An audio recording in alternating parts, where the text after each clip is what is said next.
আজ ৫ বছর পর আমার স্বামী দেশে ফিরেছেন। পরিবারের সকলে অনেক খুশি। কিন্তু আমি কোনোভাবে খুশি হতে পারলাম না। কেন খুশি না পরে বলতেছি। আমার স্বামী আমার দিকে লক্ষ্য করে বলল, "কি ব্যাপার? তোমার কি মন খারাপ? তুমি কেন জানি চুপচাপ কথা বলতেছ না?" তখন আমি বললাম, "কোনো সমস্যা না। আমি একটু পরে আসতেছি। তুমি রেস্ট নাও।" তারপর আমার স্বামীর জন্য যখন আমি ১ গ্লাস পানি নিয়ে যাচ্ছিলাম, তখন আমার পায়ে অনেক ব্যথা ছিল। আমি খুঁড়িয়ে, খুঁড়িয়ে হাঁটতেছিলাম। বিষয়টা আমার স্বামীর নজরে আসলে সে বলে, "কি ব্যাপার? তোমার পায়ে কি হয়েছে?" তখন আমি বললাম, "তেমন কিছু না, একটু ব্যথা পেয়েছি।" তারপর আমার স্বামী বলল, "আচ্ছা ঠিক আছে, আমি অনেক ক্লান্ত, আমি একটু ঘুমিয়ে নেই। ঘুম থেকে উঠে বিকেলবেলা ২ জন মিলে ঘুরতে যাব।" এই বলে আমার স্বামী ঘুমিয়ে পড়ে। তার ঠিক ৩ থেকে ৪ ঘন্টা পর ঘুম থেকে উঠে সে আমাকে বলে, "তুমি একটা সুন্দর নীল কালারের শাড়ি পরো, আমার সঙ্গে ঘুরতে বের হবা, তার সঙ্গে গহনাও পরিও।" তখন আমি এক পর্যায়ে হেসে বললাম, "আমার তো কোনো শাড়ি গহনা নেই। আমার হাতে গোনা ২ টা ৩ টা থ্রি পিস ও ২ টা ৩ টা শাড়ি ছাড়া কোনো শাড়ি গহনা নেই। আমি তোমার সঙ্গে বাইরে কি পরে যাব?" তখন আমার স্বামী চেঁচিয়ে বলল, "তুমি আমার সঙ্গে মজা করো না। যা বলতেছি তাই শোনো।" তখন আমিও উত্তর দিলাম,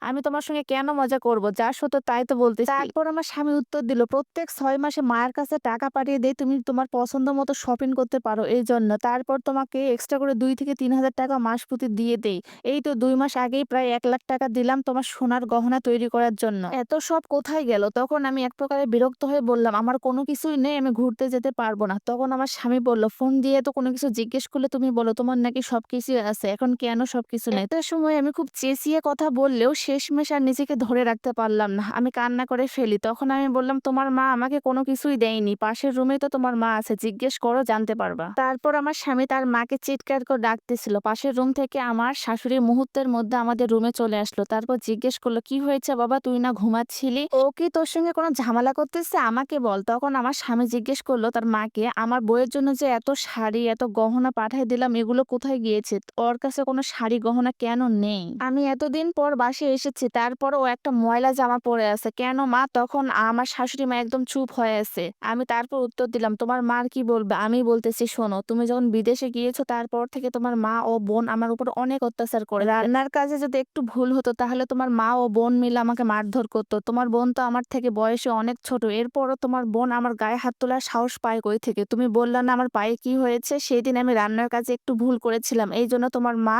একটা গরম কড়াই আমার পায়ের মধ্যে ফেলে দেয়। তারপর থেকে আমার পা একদমই ব্যথা। বাকি রইল জামা ও শাড়ির কথা। গত মাসে তুমি যে ১,০০,০০০ টাকা পাঠিয়ে দিয়েছো, ওই ১,০০,০০০ টাকা দিয়ে তোমার বোন একটা iPhone নিয়েছে। আমাকে কোনো গহনা দেয়নি। সামনেই তো তোমার বোন আছে। জিজ্ঞেস করো সত্য না মিথ্যা? তারপর রইল জামার কথা। প্রত্যেক ঈদে যখন জামাকাপড় কেনার জন্য তুমি টাকা পাঠাইতা, তখন তোমার মা ও বোন মিলে আমাকে ২ থেকে ৪০০ টাকা দামের একটা থ্রি পিস কিনে দিত। একদম কাজের বুয়ার মতো। এসব শোনার পর যখন আমার স্বামী তার মাকে জিজ্ঞেস করলো সবকিছু কি সত্য? তখন আমার শাশুড়ি মা মাথা হেলে আছে। তখন বলল, "আমরা সবাই ভুল করেছি বাবা, মাফ করে দে।"